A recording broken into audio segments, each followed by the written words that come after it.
ये जो कॉन्फ्लिक्ट चल रही है हमास और इजराइल की गाजा में, वो अब यहाँ पे स्पिल ओवर हो रही है, अरेबियन सी में आ गई है। अगर टैंकर में ऑयल आग लग जाती, ऑयल स्पिल हो जाता, फिर क्या होता? अगर हमास की बात आती है तो सारे इस्लामिक कंट्रीज या एक साथ हो जाते हैं, या जो जो न्यूट्रल भी हैं वो तटस्थ रहते हैं।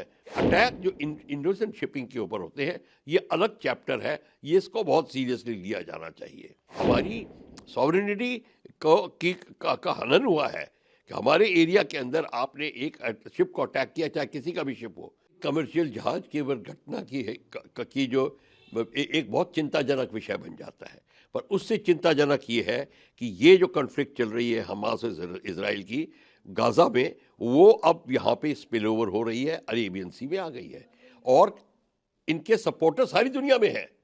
तो ये वहाँ पे नहीं है, इनके सपोर्ट आप देखेंगे।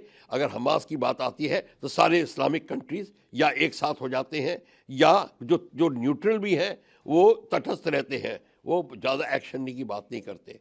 और ह्यूमैनिटेरियन ऑर्गेनाइजेशन वगैरह मिलके ये कहानी डालने की कोशिश कर रही हैं कि बहुत अत्याचार हो रहा है। जो भी है, ये अलग से इस इक्वेशन को सुलझाया जाए। पर क्वेश्चन ये है, ये अटैक जो इंडोनेशियन शिपिंग के ऊपर होते हैं, ये अलग चैप्टर है, ये इसको बहुत सीरियसली लिया जाना चाहिए। वर्ल्ड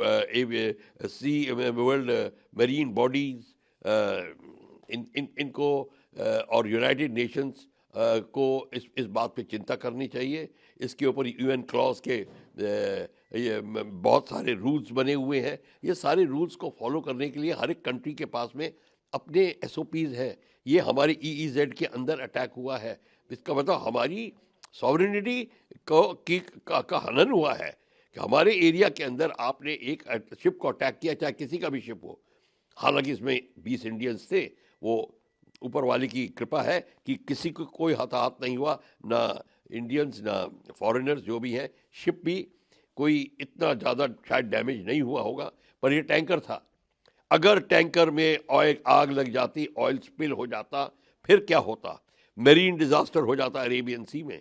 एक फुल फ्लेजेड टैंकर का ऑयल स्पिल एक बहुत बड़ी चीज़ होती है, सारी मेरीन लाइफ की नष्ट होने की बात आ जाती।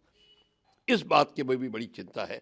तो ये सारी के सारा जो विषय है, ये बड़ा, तो हमको भारत की सरकार को अब देखना है कि हम कितने चौकस हैं। अब ये मिसाइल फायर हो रही थी, ये मिसाइल क्या फायर हुई है? ड्रोन से, या इस सरफेस टू सरफेस मिसाइल है, लॉन्ग रेंज मिसाइल है, कौन सी मिसाइल थी? हालांकि ड्रोन बोला जा रहा है। ड्रोन से, कौन से ड्रोन से? या बड़ी मिसाइल थी या छोटी मिसाइल थी? क्योंकि छोटे ड्रोन हैं, उनकी मिसाइल इतनी बड़ी नहीं होती जैसे रीपर की वगैरह की होती है, प्रेडेटर की होती है। अगर प्रेडेटर की मिसाइल होती तो फिर वो बात दूसरी होती।